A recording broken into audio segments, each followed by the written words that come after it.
Antichamber is a game several years in the making by indie developer Alexander Bruce. The game consists of exploring a pen and ink MC Escher-style maze whilst trying to escape its confusing, nonsensical world. While lacking any real sort of narrative, the game offers suggestions and tips through random plaques that reveal messages upon interacting with them. As you start the game, you're placed in a room with all the information and options laid out on the walls, foregoing the typical menu screen. As you leave this room, you soon after begin to experience what this game is about, making sense of the world you're put in. The puzzles first involve you to figure out what you need to do, which can oftentimes be the most difficult aspect of them, before actually completing the puzzle. This can range from simply walking backwards through a door without looking at it, or looking through teleportation windows to appear somewhere else.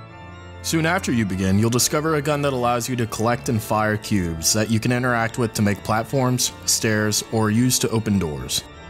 There are 4 versions of this gun that range from firing single cubes to making entire walls by holding down the trigger.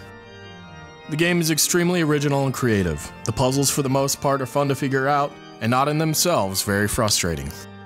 With its pen and ink look with occasional use of color comes the problem of a lack of interesting things to look at, or points of reference that can provide aid while exploring the maze.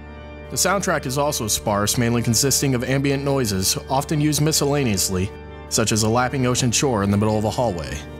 Unfortunately, while its puzzles are fun, the biggest struggle of the game tends to be one of direction. You'll frequently run into dead ends and puzzles that cannot yet be dealt with.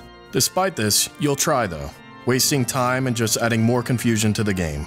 While this is somewhat remedied by an interactive map that allows you to warp to various areas of the maze, you can easily take a break from this game only to come back a few hours later without knowing where you are headed next, causing the pacing of the game to chug down greatly. Antichamber also requires a small amount of platforming as well, which is always a bit clumsy in a first-person perspective game.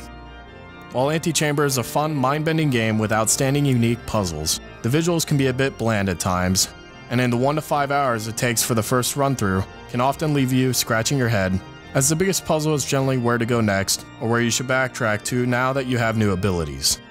The game can often be more of an example of memory and trial and error than fun puzzle solving. If you're in the market for a first-person puzzler and tired of Portal, Antichamber is certainly worth the $15 to $20 initial asking price.